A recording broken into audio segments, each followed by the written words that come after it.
sociedade em crise, tendo que reconhecer.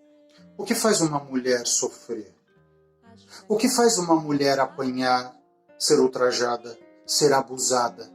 E mais, o que faz essa mesma mulher voltar e viver toda essa história novamente? Olhar de fora e julgar é muito fácil, não é? Alguns filmes mostram histórias de mulheres que dormem com o inimigo. No final do filme, algumas dessas mulheres elas fogem, outras conseguem matar o próprio vitimizador e outras ainda encontram um grande amor. Mas nem tudo é hollywoodiano. Os abusos e a violência doméstica aumentam cada vez mais. Será que é uma questão de padrão? Vamos refletir? No vídeo de hoje, nós veremos a história real de uma mulher que aqui daremos o nome fictício de Joana. Joana será interpretada pela atriz Eliane Risk.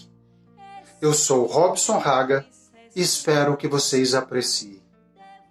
Oi, meu nome é Joana, eu tô aqui para participar desse projeto de contar as histórias reais, né, do que a gente passou.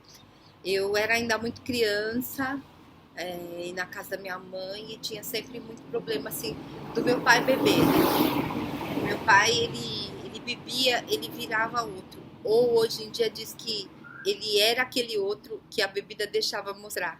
E ele sempre era muito agressivo, assim, quando ele batia muito na minha mãe, se a gente chegasse perto, sobrava os petelecos, né?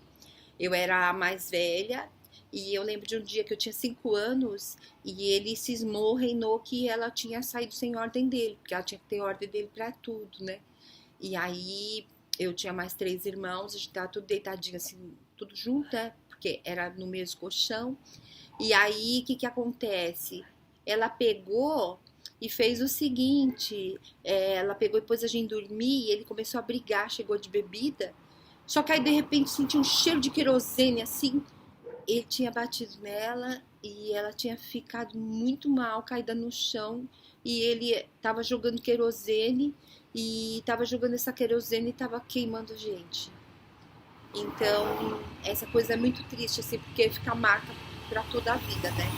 Eu me queimei toda, e agora que eu sou adulta, mesmo assim, ainda tem essa dor de pensar que bebida com pessoa que é agressiva não combina. E não vamos fazer mais isso. Aí eu fui crescendo ainda, e o pior é que eu casei com um homem, daí a pouco ele começava também a ser agressivo comigo. Um dia ele chegou em casa com um galão de gasolina. Eu não sei se ele ia queimar a gente, mas o meu pavor foi tanto que eu falei, não, nunca mais. Eu me separei dele, cuido da minha filha, e a única marca que eu quero é essa que eu tenho no rosto, porque me faz ser o que eu sou. É isso.